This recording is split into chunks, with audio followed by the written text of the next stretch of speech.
So what is this all about? I actually had an idea to create a series of videos that I will post weekly. Why?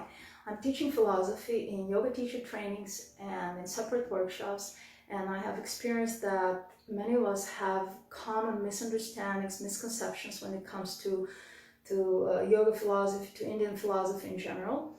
And it's obvious why. We grew up in a culture that is very different, and also we live in the present age, which is very different from the ages in which these philosophies appeared and reappeared. So having that in mind, I wanted to explore some basic concepts and terms and to look deeper into them. But yesterday I had this very idea. To start with a series of videos that I will post daily. That will be a challenge. So give me your blessings. Not only blessings to post the videos, but blessings to say something that will be worthy of hearing, that will maybe inspire someone, help and support someone out there. And I came to that idea because today is the first day of a very auspicious month. It's called Purushottam Mas. Mas means month. It's a month, it's time very dear to many yoga practitioners and spiritual seekers, Bhakti lovers. Why? This month appears every 2.5 years. So it's not happening every year, and it's really special in the sense that has a particular special potencies that will bring more blessings into our lives, and that will allow us to gain deep insights and realizations, provided we engage in certain activities that are recommended for this month. And one of these activities that is highly recommended is reading, hearing, studying of the 15th chapter of Bhagavad Gita, which is called, guess what? Purushottam Yoga. And that was my idea for this month before I actually start with the first video, where we will start with reading of the verse number 1. I just wanted to say something very short about Bhagavad Gita. We can speak a lot, but it's nice to know that Bhagavad Gita, next to Yoga Sutras, today is one of these two books. It's one book that is commonly studied and taught in yoga teacher trainings all over the world, and people who get interested into Indian philosophy and culture very often come to this book. It's actually only a part of a much larger body of work. It's a part of Mahabharata. Mahabharata is the longest epic in the world. It's very engaging, also very beautiful thing to read. But Bhagavad Gita is more philosophical. It's a lot, really, a lot of knowledge placed in. Well, looks big, but it's not so big, especially when you compare it to Mahabharata. And then I wanted to say something about the title of the chapter itself that we will study. Bhagavad Gita has 18 chapters, and we will be studying the 15th, which is called Purushottam Yoga.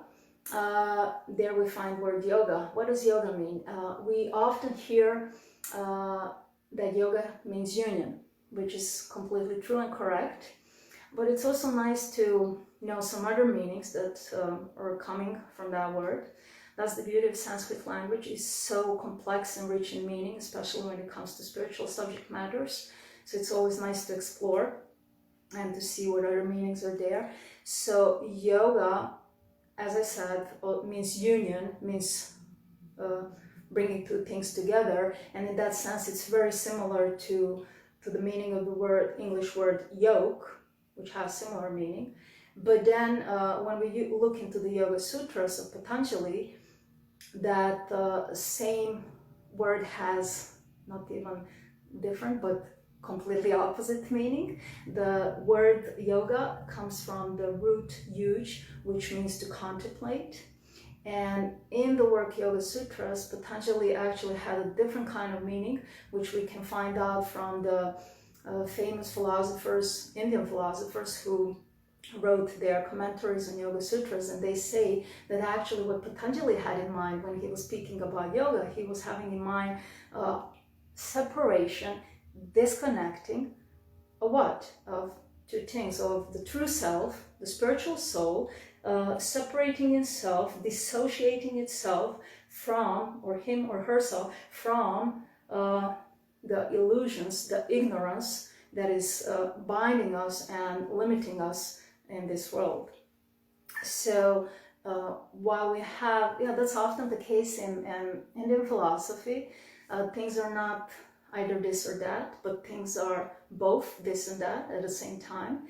And in certain traditions, yogic traditions, we have more focus on this side of yoga, of detaching oneself, separating, and from the illusions. And then in some other traditions, for example, in the Bhakti tradition, where Bhagavad Gita is the one of the most important books, like the basic book, ABC of Bhakti Yoga, there we focus more on union, on reestablishing the relationship, reconnecting.